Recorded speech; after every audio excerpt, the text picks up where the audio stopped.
Hello and welcome back. We are talking about section 3.4, optimization and elasticity of demand.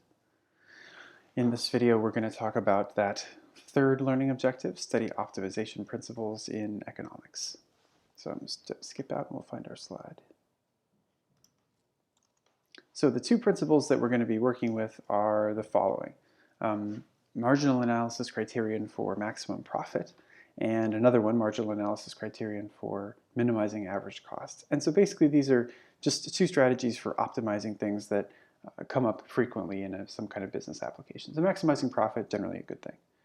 And there's not a whole lot of surprise here. If we've got profit as a function of quantity sold, the absolute maximum, so keep in mind this is a little bit more strict than a relative max. Absolute max is asking on some closed interval what is the largest value overall.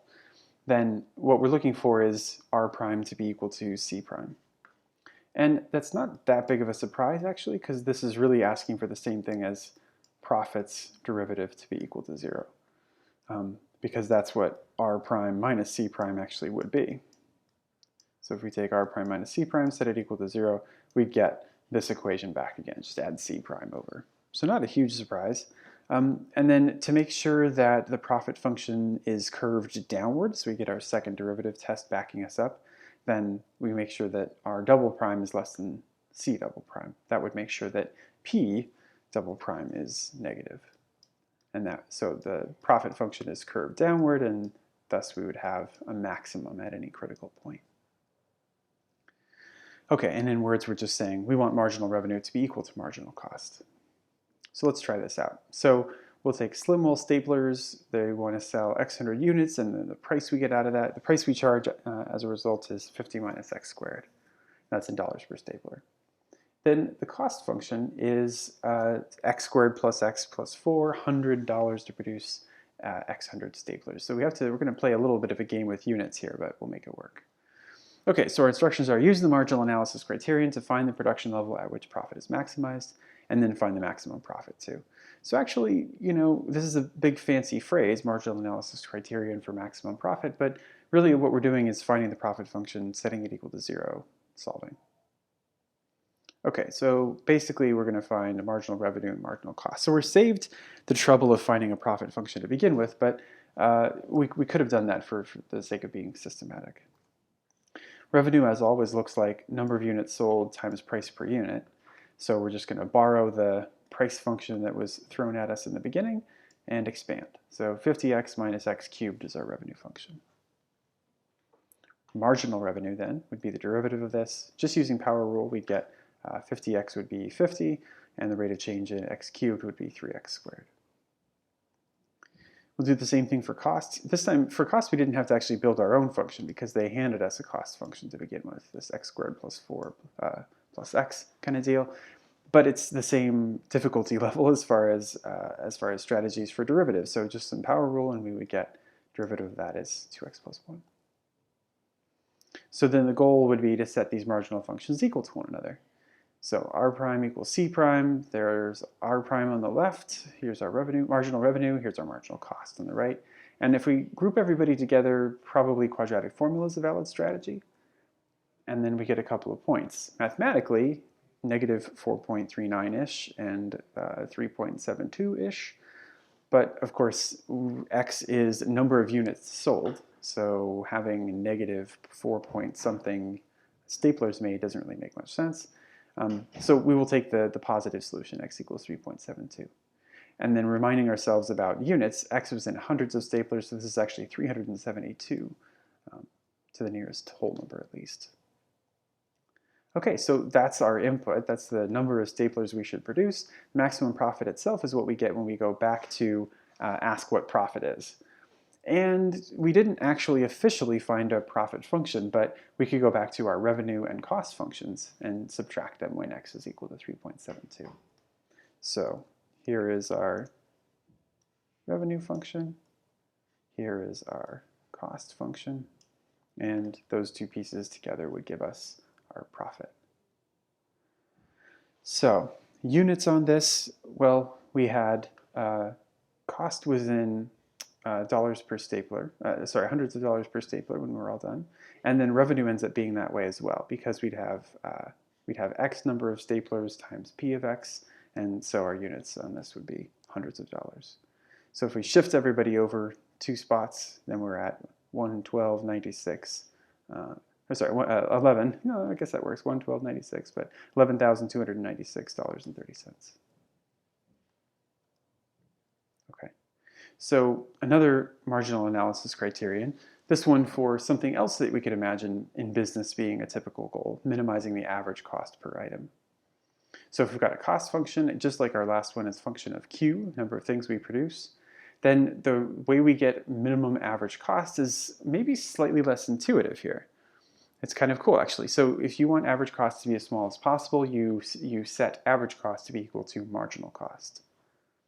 Now, this is fairly easy to prove with calculus just by taking some derivatives, but it's an interesting idea, basically. So the idea is essentially this.